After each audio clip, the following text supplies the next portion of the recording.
आजकल हम लोग यज्ञ कर रहे हैं तो अक्सर करके सनातन परंपराओं को लेके यज्ञ का विषय लुप्त होता जा रहा है। अभी हमने एक बड़ी यज्ञ की थी करैया गांव में, तो वहां जाति प्रथाओं का जो भेद पड़ा है, तो महाराज जी वो कैसे समावेश बिठाया जाए या वेदों की ही परंपराओं पर जीवन निर्णय करना चाहिए।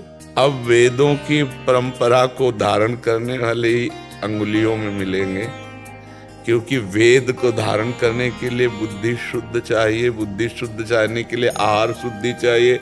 आहार अशुद्ध हो चुका है, आहार अशुद्ध हो चुका है।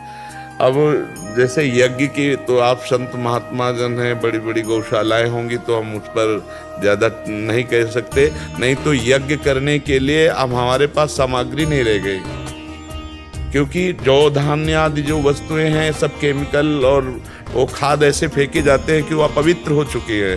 और जो दुग्ध है, घृत है, ये सब सारे अपवित्र हो चुके हैं। और अभी तो हम लोगों को अपवित्र कर ही दिया गया महाराज। हाँ, और वो आप सबको खिला दिया गया। इससे कैसे क्या, जो ये तो ज्ञात में हम लोगों से हुआ है। हाँ, अब मतलब इसमें महाराज जी वैसे हम मतलब भाव से कह रहे हैं, उपासना के मार्ग से।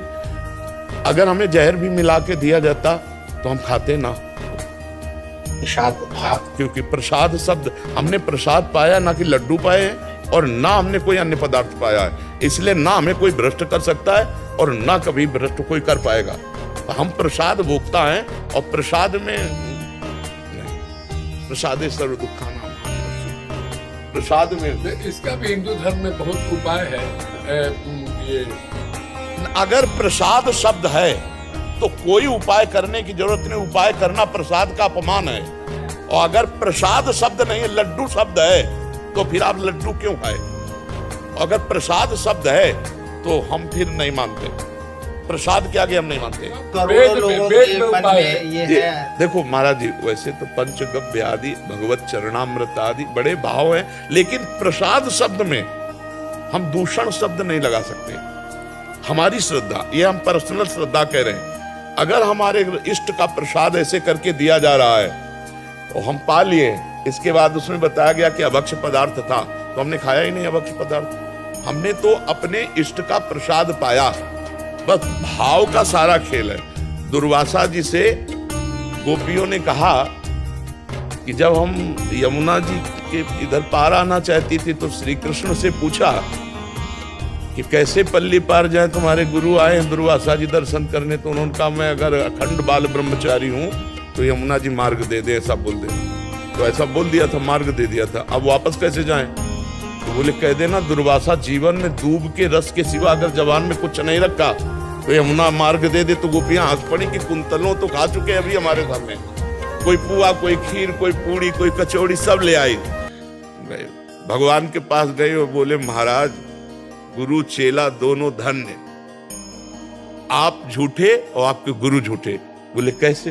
बोले दुर्वासा जी को हमने खीर पवाई, किसी ने कहा हमने पकौड़ी पवाई, किसी ने कहा, और वो कहते हैं कसम खा के कह रहे हैं कि जाके यमुना से कह दो कि दुर्वासा अगर दूरवा रस के सिवा जवान में कभी कुछ रखा ना हो तो जवान में तो हम ही सब पवा के आ रहे हैं। प्रभु ये कैसा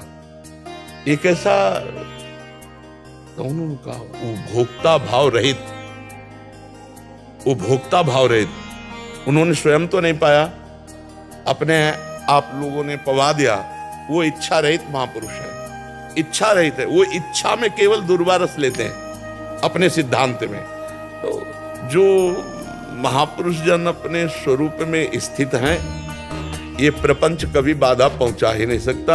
और जो प्रपंच में स्थित है वो महापुरुषों को कभी जान ले सकता। बड़ी विचित्र लीला भगवान की है। नहीं स्वामी जी, आपका भाव पूरा भारत मानता है, पूरा देश मानता है, और आपने जो संदेश दिया है, मैं मानता हूँ कि पूरे भारतवर्ष के सनातनी उसे अमल में लाएंगे और मानेंगे। आप पूजनीय हैं, आपका भाव पूरे देश के लोग, क्योंकि हमारे ठाकुर हैं।